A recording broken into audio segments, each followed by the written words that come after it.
Hi everyone, it's Mrs. Griffin with the Unit 2 Lesson 9 video about coordinate geometry proofs. We're going to be showing that shapes are specific types of shapes using our formulas. So the first thing you need to do is pause and graph all these problems. Put every one of these shapes onto the matching grid. Okay, now to do a proof, we're basically going to show all of the explanation and justification for why a shape is what it says it's supposed to be. So unlike in class when we had to practice figuring out what the shape was first, they're telling us exactly what the shape is supposed to be here. This one is supposed to be an isosceles right triangle. So in order to do that, we're first going to make a quick plan of what we're going to need to show so that we don't forget anything. So if a triangle is isosceles, and all of our plans are going to be if A blank is blank, then. Okay, so if a triangle is isosceles, then it has two congruent sides. The next thing we're going to do is we're going to think about what formulas we need in order to show that. So if we wanted to show that we had two congruent sides, we need to show that we're going to have two equal distances.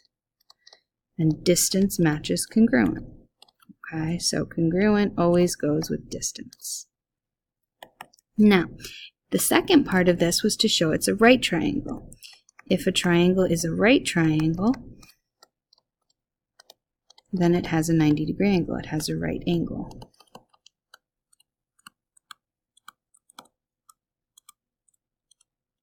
Okay, and again, we're going to make a plan for our formulas. To show something's a right angle is a little bit trickier.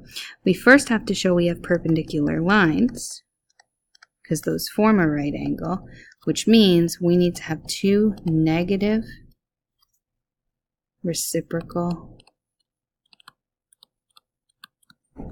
slopes. And start using that phrase. Don't say opposite, don't say inverse, say negative reciprocal slopes. Okay. Once we've got that plan, now we're going to work out the math for it. So the first thing we're going to do is our work. Okay, so for part one, the isosceles. The work was that I need to show that two equal distances existed. So if I look at my figure, it's pretty easy to see that AC and CB are supposed to be the sides that are the same.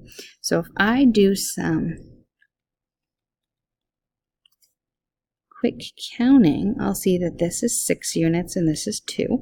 And I can do some Pythagorean theorem. So 6 squared plus 2 squared equals c squared.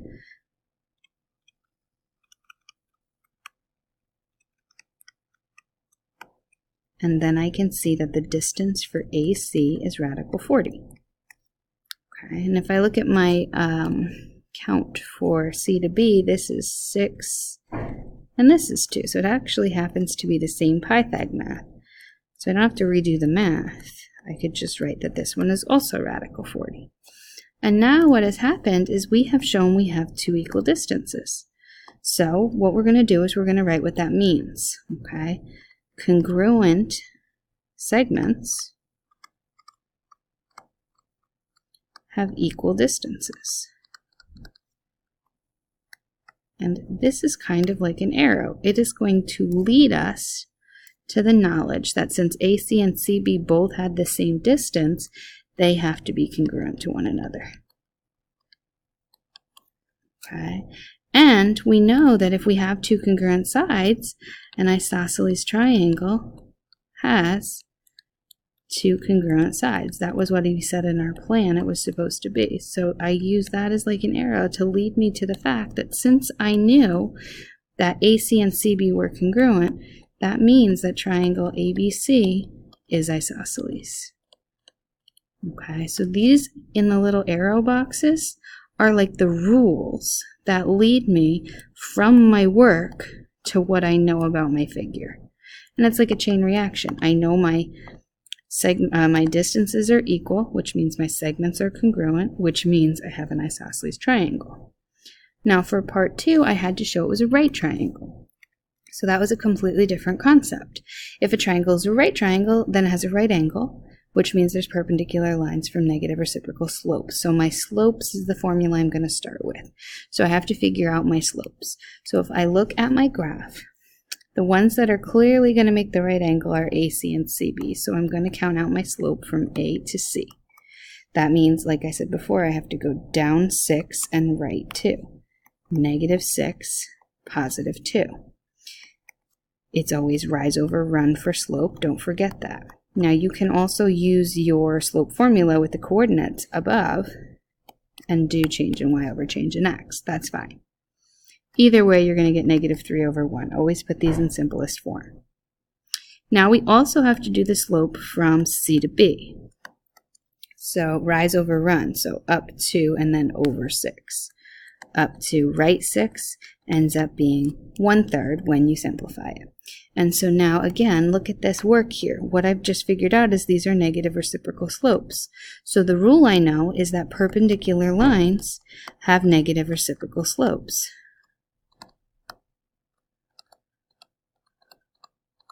Okay, so cause and effect. These are negative reciprocal slopes.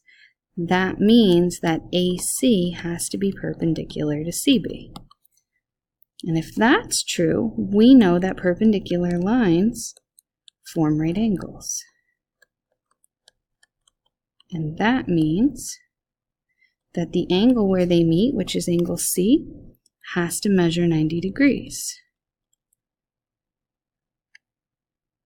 And then, like I said before, right triangles have right angles, which means that this is a right triangle.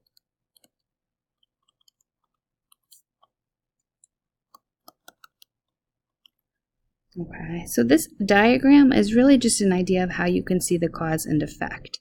You can write it out as a paragraph instead if you prefer. I'm just trying to use this to help you see the format of all the information you need. In the very back of your packet, you have a layout, a graphic organizer of each of the things that I just explained. So you can see that when I wanted to prove it was a right triangle, I did my work for slopes to show that they were negative reciprocals, which made my perpendicular lines, which made my right angles, and then the right triangle. And the work for isosceles is here too. Okay. In this work for isosceles, I actually have an extra step that you need to get rid of. We only need to do one. Congruent segments have equal distances. All right, on to number 2. So number 2, we are trying to prove it's a trapezoid. So the first thing we're going to do is we're going to plan it out. Okay, a quadrilateral is a trapezoid.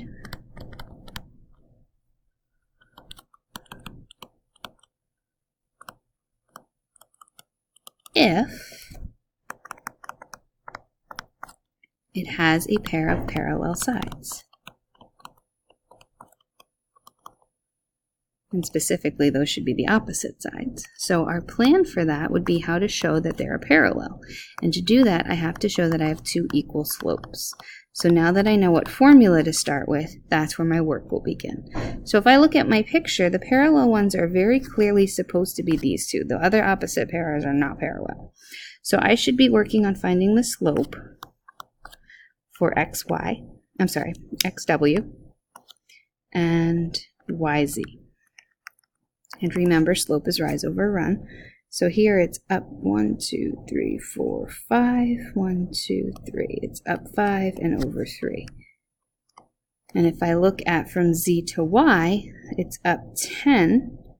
1, 2, 3, 4, 5, 6, and right 6. So up 10, right 6, which simplifies to 5 over 3. And so what's happened here is that these are equal slopes. And what do I know? Parallel lines have equal slopes. And so that can lead me to remembering or knowing that xw has to be parallel to yz. And then what I know is true about a trapezoid is a trapezoid has a pair of opposite sides parallel. Since these lines here are parallel, that would now lead me to know that WXYZ has to be a trapezoid. And there's my flow chart for that. Again, if you look in the back of your packet on the next page, I have that written down, okay? That you need your two slopes to show you have parallel lines to show it's a trapezoid. And if you look for isosceles or right, there's the extra stuff on the bottom part for each one of how you would add the extra piece to that. Now, for parallelogram, there are 4 possible ways we could do the plan for that. So the first thing we could do is the one that I'm going to show you here. We can prove that it has both pairs of opposite sides parallel.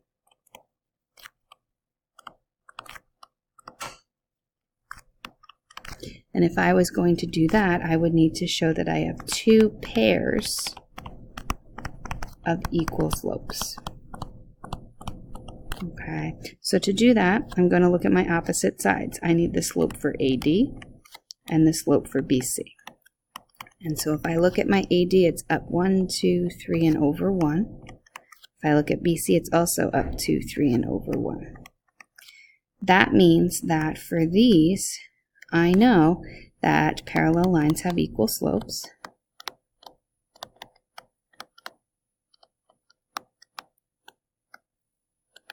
And therefore AD has to be parallel to BC. Now if I also look at AB and DC and find their slopes, for A to B it's down 1, 2, 3, and over 2. And for D to C it's also down 2, 3, and right 2. So these are also equal slopes. And so I also know that AB has to be parallel to DC. Now I have both pairs of opposite sides parallel, which means this has to be a parallelogram. A parallelogram has both pairs of opposite sides parallel. And so since I now have the knowledge that these both pairs of opposite sides are parallel from here, I can now say that ABCD is a parallelogram. The other ways for proving parallelogram for your plans are to prove both pairs of opposite sides congruent, which would mean you would need 2 pairs of equal distances.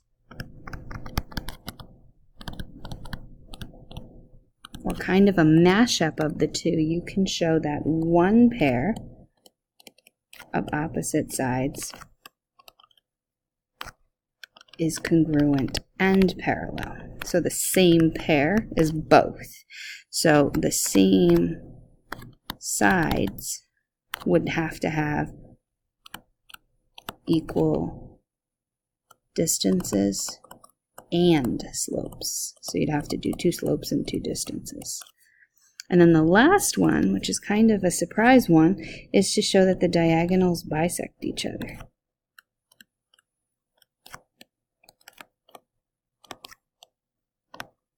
And if you wanted to do it that way, you would have to show that the diagonals have the same midpoint, and you would have to use your midpoint formula.